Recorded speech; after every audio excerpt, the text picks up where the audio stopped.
Good morning, ladies and gentlemen. Welcome back to the World Indoor Skydiving Championship 2019 here in Weembi Lille. I am here this morning with Randy Connell. Good morning, Randy. Good morning, Tommy. Thanks for joining us. Absolutely. So today is the final. Today is going to be the most exciting day of those 3 days, even though the action has been quite packed. Should we take a quick look at the scores? Absolutely. I think that's a good place to start. All right, so the first discipline that we're going to be seeing today is Formation Skydiving Open. And as you can see on your screen now, the podium seems quite set.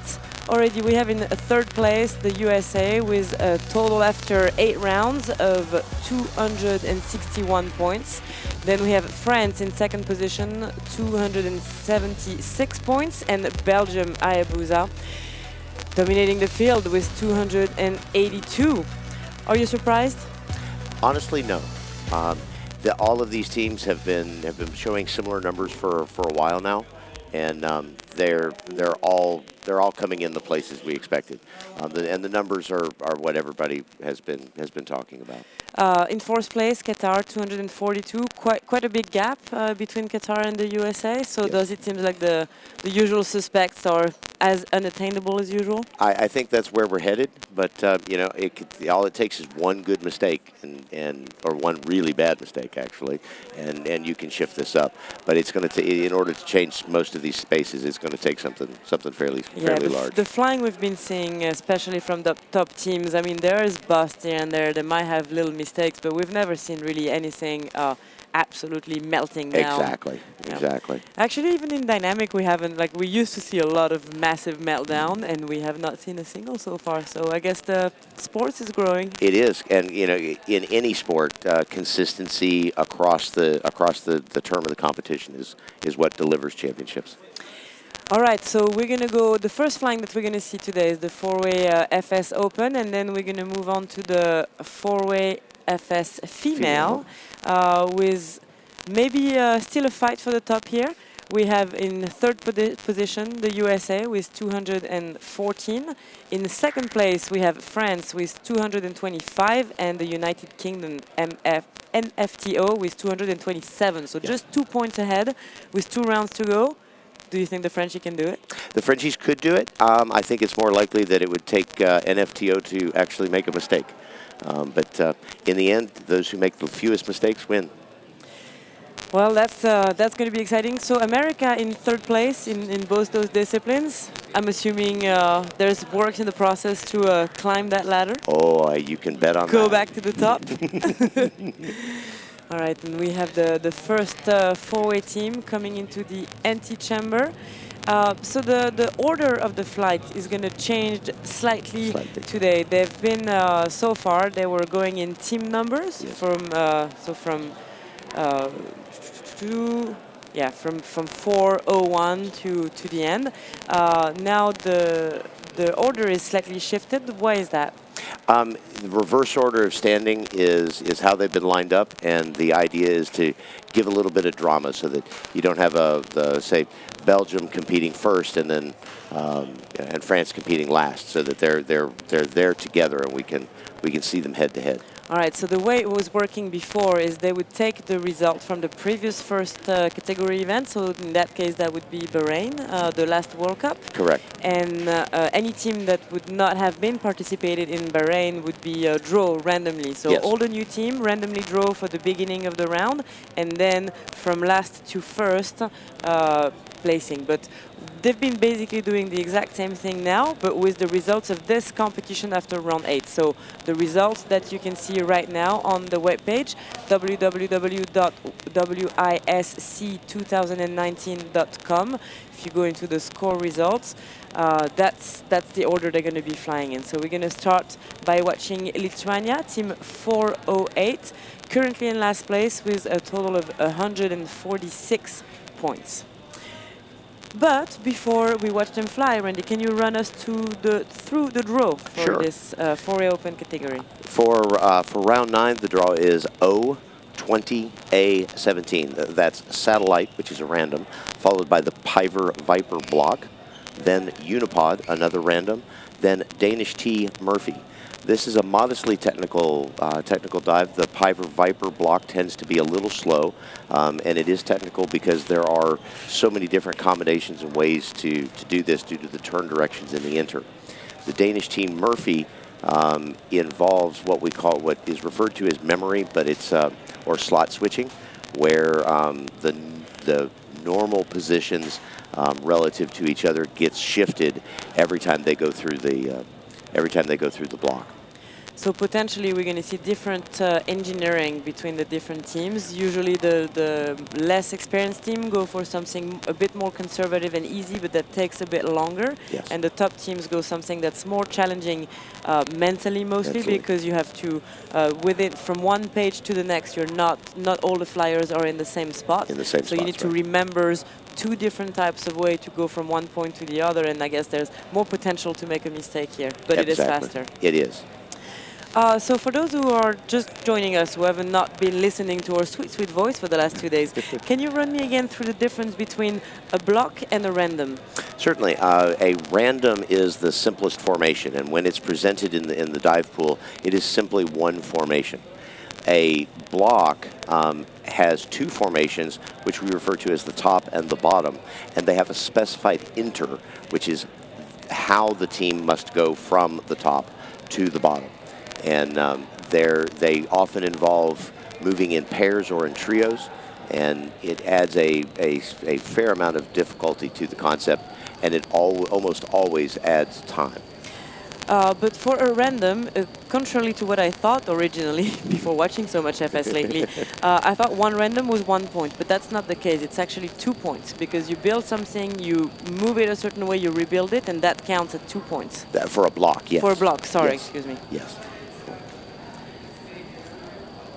All right, Team Lithuania playing around with Weembi, I believe, the chief instructor of this tunnel. We are in Weembi Lille, beautiful 17-footer located in the north of France. Have you been to France before, Randy? I have. I've been here just 2 times in the last several years, and wonderful country. My last trip here was after the World Cup in Saarlouis, Germany, and I took a couple of days in Paris and was able to visit the Eiffel Tower and Le Louvre. Beautiful. Did you see Notre Dame before it burned down? I only saw Notre Dame back in the 80s. But, oh, well, that hasn't changed much since, but it did drastically last week. Yes, it changed rather significantly last week. Good morning, Ray Hammond, watching us from the UK. Normally one of our presenter extraordinaire, specializing in FS. I hope I'm not saying too many wrong things, Ray. And a shout out to Lucy Westgarth in the UK as well, who's been sending me a couple of messages. She's excited to see me here. Thank you, Lucy. All right, and we are about to start with this round 8, the semi-final, round 9, excuse me, the semi-final in the Formation Skydiving Open. And we've started with Team Slovakia, who's showing about the same. Lithuania, I believe. Look on the screen. Let's look at their helmets. Yeah, look at the helmets. 406, that is correct. Yep. It is Slovakia. And they're showing us the pace that they've pretty much followed the whole meet. So good and consistent for them.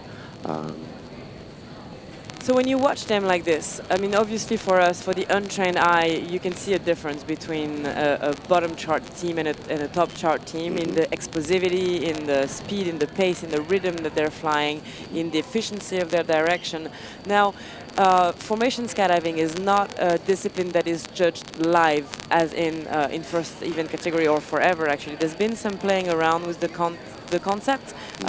Frenchies last year, I believe, did a test event when the French Federation was pushing for the Olympic format, and they basically took FS teams but put them in kind of a dynamic format with qualification rounds, and then seeding them into a battle format, a tournament board, and then having live judging happening. So basically a very experienced coach who are used to doing that job, basically, because you guys can maybe not see quite well on the live stream, but there is around the tunnel a lot of coaches with stopwatch in their hands, and they're counting the points. And obviously it is not as accurate as having the view that we're having now, the top view where you can absolutely see everything. It's not that easy from the same level.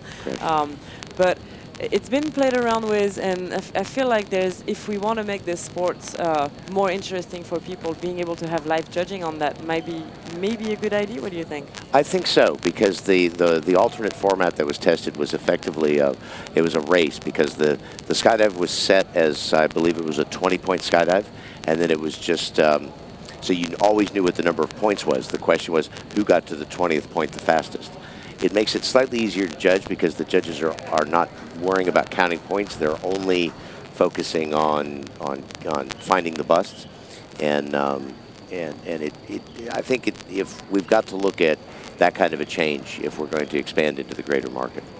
I think it's interesting to see the FS community being open to trying new things. The discipline has been existing for a really long time. Do you remember when FS was introduced to first category events? To first category events, I want to say in the mid-'80s. I'm not 100% sure on that, but I'm modestly sure, early to mid-'80s. The very first four-way meet ever in the world was in 1967. 1967, so it's been a while, and it's still going super strong. FS is still today one of the most attended discipline. Dynamics kind of coming in hot lately. It's coming in hot, but it's not hurting the FS. The two disciplines are coexisting quite well. It is a very different approach to flying. Yes. I was discussing yesterday with Jessica Thébault, who's one of the team member of the French female four-way team. Unfortunately, she got injured a couple weeks ago and is not able to attend that meet. So she's been doing me the honor of commentating on the female category with me. And I asked her, and maybe actually I could ask you the same question.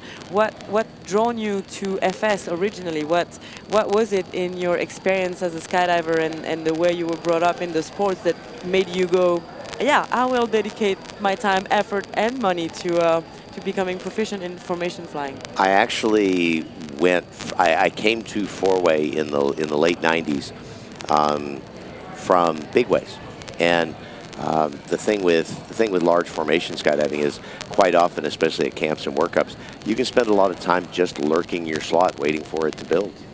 And I got impatient, and I was visiting another drop zone that had a four-way meet going on. I was fascinated by it, and I turned around and started studying it, and went and got a USPA regional judges rating, which is the entry level, and just absolutely fell in love with the precision, the trust, the mental factors, the technique, and especially in the late '90s, we were still working out a lot of the things that we take for granted today, and I was just absolutely drawn into the whole concept, and I've never really looked back.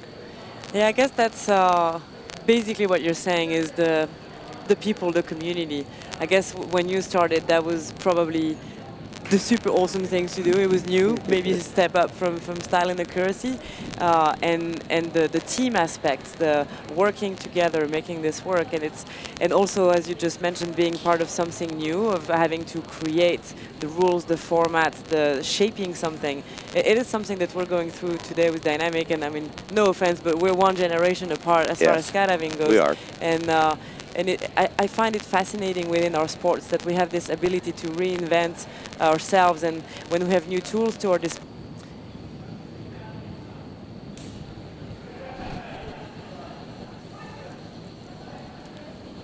Monaco has a good start going here as they come to the bottom of the first page.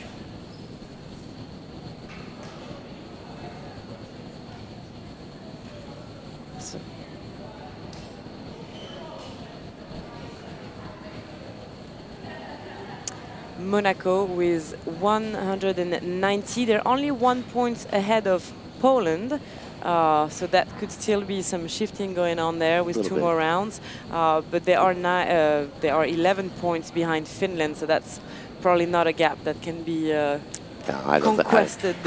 I don't think they're gonna. I don't think they're gonna overcome that one. And they did have two small glitches in that were visible. I don't know if they'll be busts or not. Probably not, but they would have cost them some time. And up next, Finland, team 404, currently in 11th place. They are 4 points behind the Czech Republic, so again, I guess 4 points in 2 rounds. It is possible, but it's not going to be easy. Yeah, it's possible, but definitely not easy. Although they're definitely pushing their pace a little bit. I think they want it.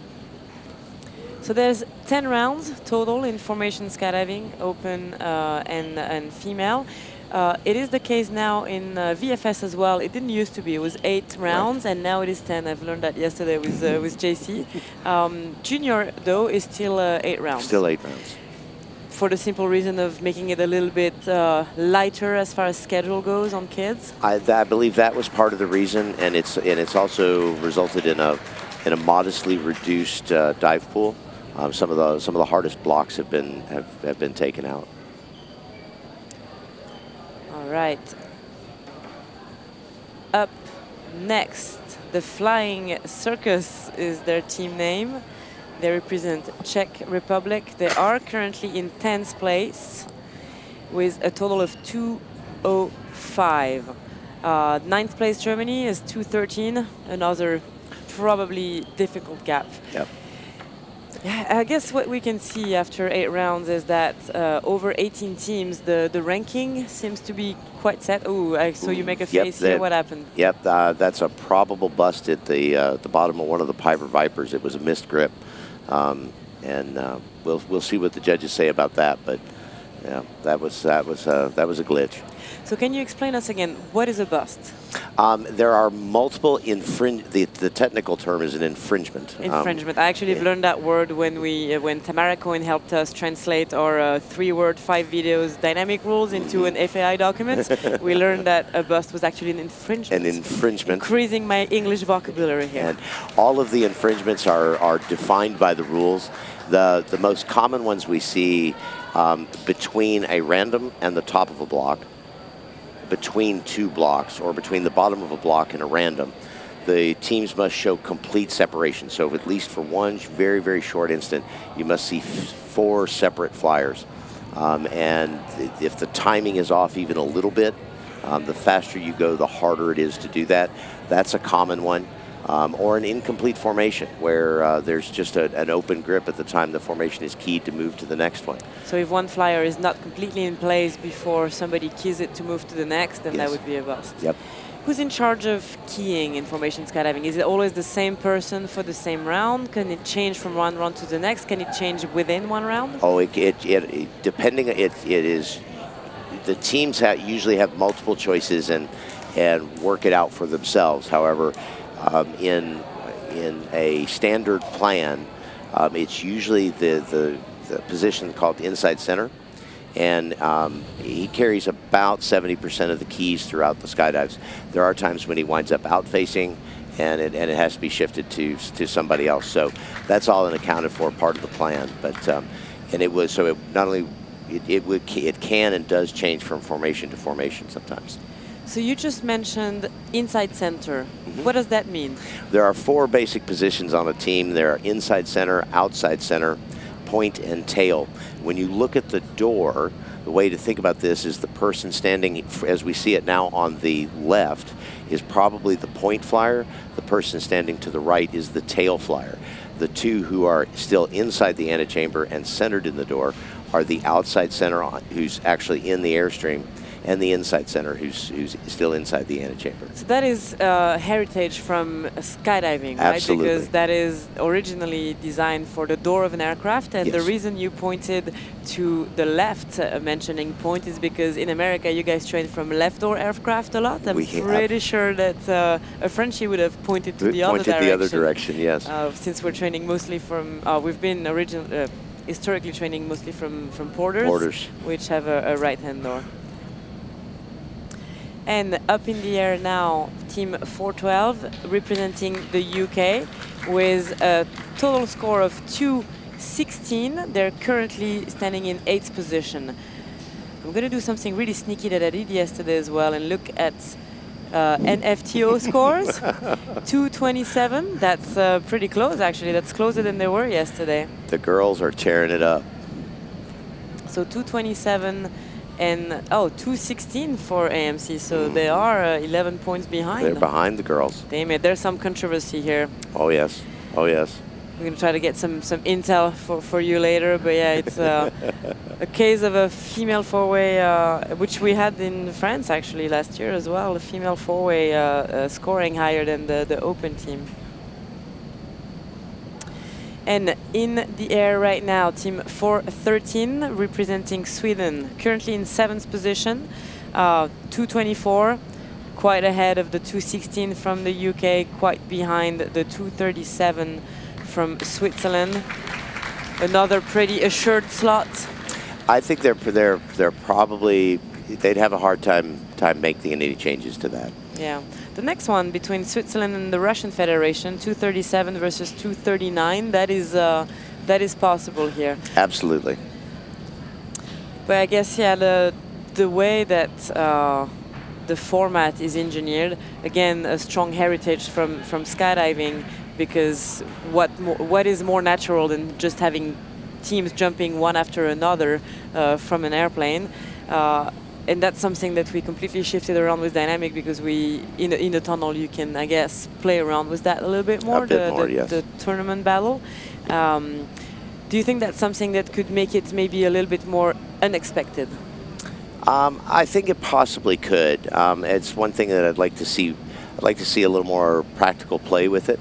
I think Weembi, the tunnel that is hosting us right now, is playing around with that. They've been hosting, I don't want to say something wrong, but at least 2, maybe even 3 private competition that they call the Weembi Dynamics. Okay. And it's basically, I believe, an 8-way and a 4-way meet and a dynamic meet, but following the dynamic format. So head-to-head battles. And I've seen they've had quite some success with that, and the FS team were quite into it. It is a different game to be battling against somebody directly, being in a head-to-head battle with someone. Absolutely.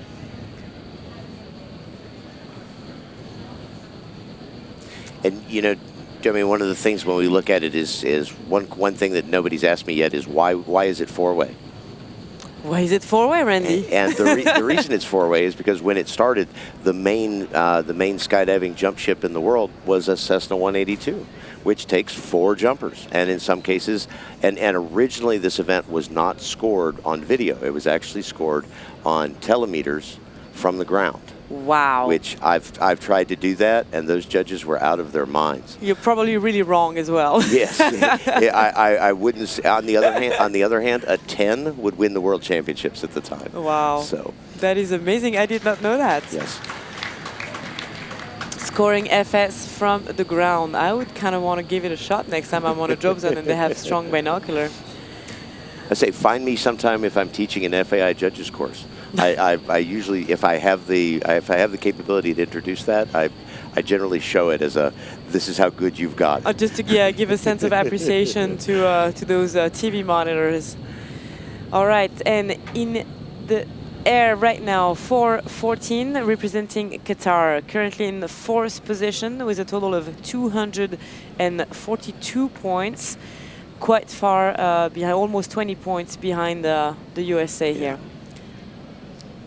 Qatar definitely bringing on a good show, both in 4-way and in 8-way. 8-way as well. Really strong team. They've been training a lot. I believe their current coach is Jérémy Rollet, yes, from the former French world champion.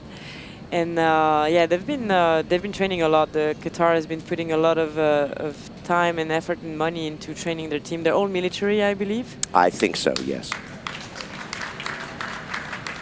That was a good round for them. Probably a little bit faster than their average has been. Yeah, they've had some really solid round. They actually took round 7 from the US. The US didn't have a really good round 7, did they? No, they didn't. Speaking of which, here they come. Arizona Airspeed, the one of the legendary team in formation skydiving. You were telling me yesterday, making dream generation after generation of American flyer, like hoping for a spot in airspeed is pretty much the most impressive goal you can achieve in if you're an American FS flyer. If you're an American FS flyer, yes, absolutely. Which is a lot of people. It is. It is. They've got a good pace going here. Their timing seems good. Their rhythm is good. They don't seem to be bothered by the slot switch. So they are, like you were talking about earlier, making this decision of the more difficult memory trick, but yes. Faster. Absolutely. The time seems to be out, but they're in the zone. They keep turning those points. Oh, yes. The mental internal clock that comes in this event isn't exactly a precision chronometer. Absolutely. So that was it for Arizona Airspeed, training in Skydive Arizona, the drop zone that changed my life. More on that later. But up next is the French team playing on their home turf. They are the new French indoor team. For the first time this year, I believe, we have two different teams, one open for indoor, one open for outdoor. They're not the same. And this team has been officially the indoor team since Bahrain last year. 3 of those members are actually working here in Weembi, so this is definitely their home turf. And the 4th member doesn't work here, but comes here twice a month to train. Really strong teams.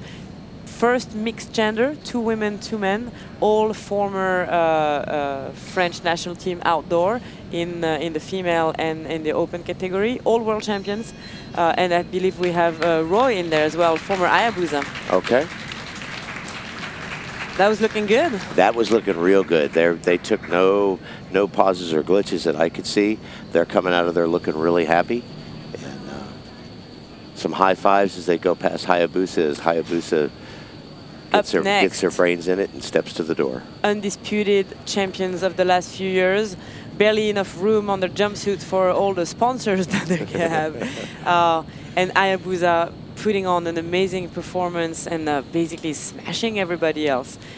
They have right now a total of 282 ahead of 276. And they are burning this up. This is an extremely quick pace. They're not. They may have the lead, but they are not resting on their heels. What is their secret? Focus. Focus. Focus and flight efficiency. They've been together a really long time. They have. And you were saying the other day, 2 of the members on this team are some of the original members from 17 years ago, I believe the team was formed. Yes. And we have Håvard right here doing some FS judging, and he's saying it's 2 points up from the Frenchie. I'm super proud of you, Håvard. How did you get so good at judging FS?